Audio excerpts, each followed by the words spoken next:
Guys, ayan, ito na ang finished product natin ng chicken nuggets. Ayan, malutong-lutong. Ano to guys, kalahating kilong chicken breast. Ayan.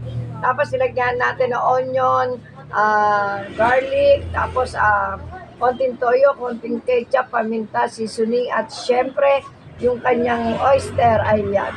Isang egg at saka tawag dito, cornstarch. Ayan. Minix-mix natin guys, giniling natin. Ayan, tingnan nyo naman guys. Tapos gumawa si Arnold ng ketchup saka mayonnaise guys. Ayan.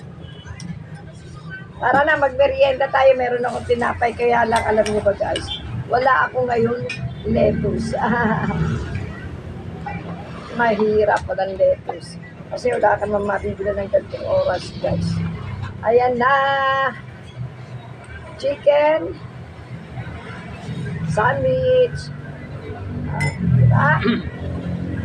Tapos with matching meron tayong calamansi juice. Inom muna ako guys. Ito yung tinala muna ako.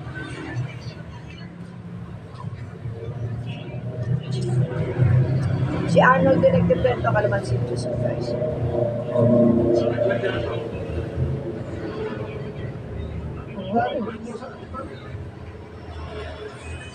Marami. Pwede na pala akong hindi na bumili ng nugget sa grocery ha. Ako talagang gagawa guys. Sa kanyang skinless ko, ako na lang din ang gagawa.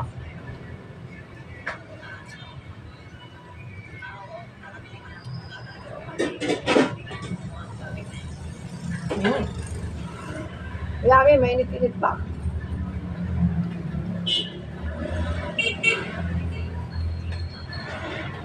Chicken breast. Sabi na po guys.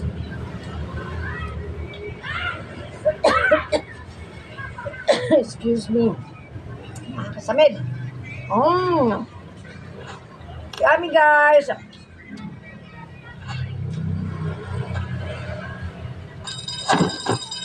Okay guys, thank you for watching. Love, love, love. See you next vlog. Meron pala akong kape.